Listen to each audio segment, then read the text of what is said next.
My God, something is actually happening!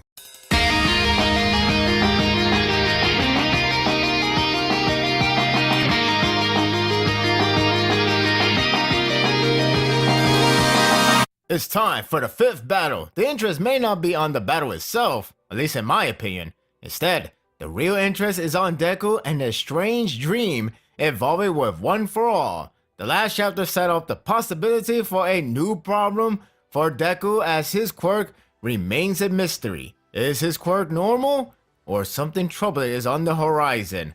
This chapter wasted no time to answer that question, though the interest is kept well over to the next.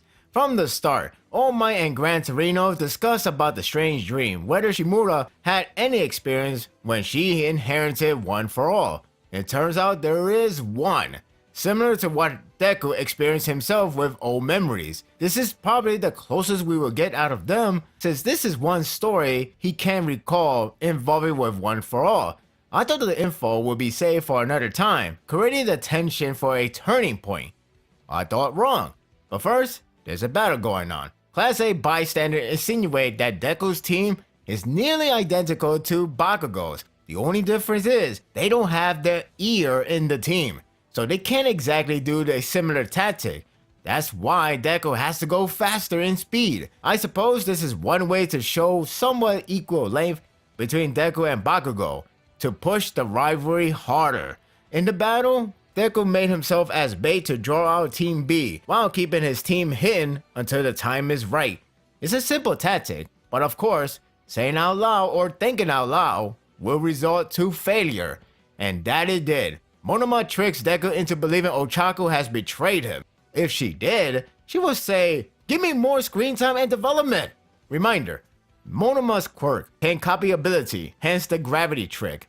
Deku and his team must not speak to Team B or else they will get brainwashed. However, Shinso isn't the only guy with that ability. Now if we take Monoma into the equation, he is unlikable, and this chapter validated it even more so. Deku won't respond back to him, so he proceeds to provoke him with fear and frustration. He tries to scare him with the thought of his team already captured by Shinso brainwash, warning Deku that he should save them. He rambles on and on until Deku gets agitated. He remained calm, approaching Monoma for a takedown.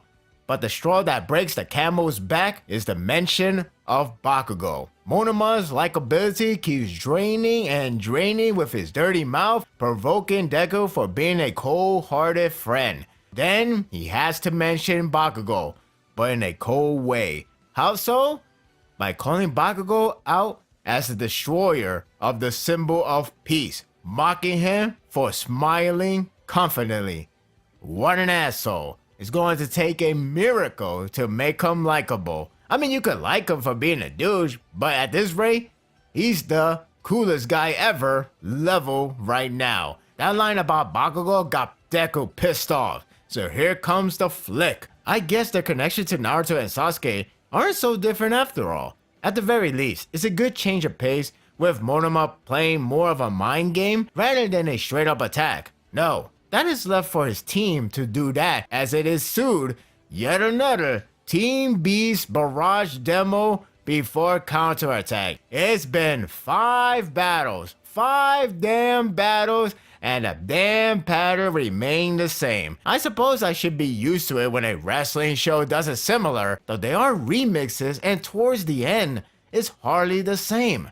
Well, the good one that is. The point is, it's tiresome. Apparently the chapter goes back a few seconds earlier for some reason. I understand if it was minutes, leaving enough gap for a surprise that ties in with another event. Seconds, well, I guess it has to be said to connect to the cliffhanger, probably. Mina, Ochaku, and Minata are standing by until he thinks he caught something with the rope.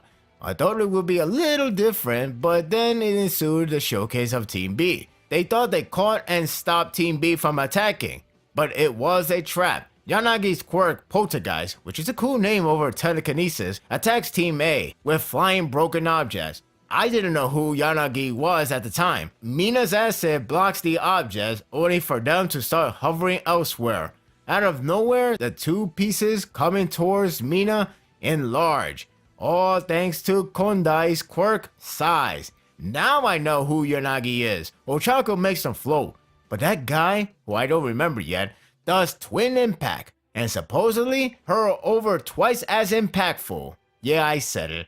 That's Team B. If you don't know their quirk well, despite teammates shouting them out, the chapter goes over them. Yanagi's poltergeist can control things, but only close by, and the weight is limited to a human's weight. Kondai's size can change size of things she touch, but it doesn't work on living things. Of course not. Barely any quirk does. Lastly, Shota's twin impact can recreate the attack again, but this time, twice as powerful. I don't really get it. It sounds like some Yu-Gi-Oh spell card, I don't know, it just seems kinda random. All in all, that's their quirk, and that is fine, but the interest is at another location. It's been a while since I look forward to the next chapter from the cliffhanger. Although there was a little interest in the past chapters, I could have gone without anticipation. Here, I am curious, and that's a good thing. The chapter shifts back to All Might on the phone with Gran Torino, who is about to tell him about what Shimura once said in the past. The content is similar to Deku's dream, though I don't recall if the line, "It's not that time yet," was said to Deku as well. As the line was being addressed, Aizawa and Bakugo grow concerned on what's taking place. Deku's quirk begins to act very strangely, and then his right arm begins to erupt with black lightning. That's the same arm where it exploded with power, damaging his room subconsciously. I thought this will happen later, but I guess this is Kohi's way to end the year with a twist. I don't think the battle will end there, since it just started. Hell, Shinsho didn't even appear here at all. If canceled, that would definitely downplay every character there, even if they already are. The question is, what should we expect from this? Will this be Deku's version of Kyuubi hollow form, as in, it's too powerful to control? Will this be a power-up? Kohi should be really careful with this type of twist. Hopefully, it will turn out well. This was a good chapter. There is something to look forward to, which is more I can say than past chapters. The start of the arc begins with a question about his dream, so I was invested for some answers. There were some worrisome feelings I had about this turn of event, but in due time, I'll know if I'm worrying for nothing or should have seen it coming. Aside from that, the rest are not bad, even if one aspect is tiring. But it's the last battle. Before the year ends, what's going to happen with Deku? Only time will tell. And that will do it for the review. I hope you enjoyed this one. What do you think of the chapter? What do you think is happening with Deku? Is it going to be a new form? Something like, oh, I cannot control his power? I don't think his body would be taken control by like an evil entity. I mean, it is one for all, not all for one. All for one is a separate entity, a separate character to be exact. So I don't know what's going to happen in this case. Maybe it'll be a power-up, but it seems like it could be a little cheap on the way to make Deku stronger, let alone to overpowering Bakugo, what we just last seen just now. Hopefully, Koei has a good idea with this one. If you have any comment about it, share your thoughts in the comment section. If you like this and want more of this, subscribe to my channel, and my world will be yours to stay. Until next time, take care.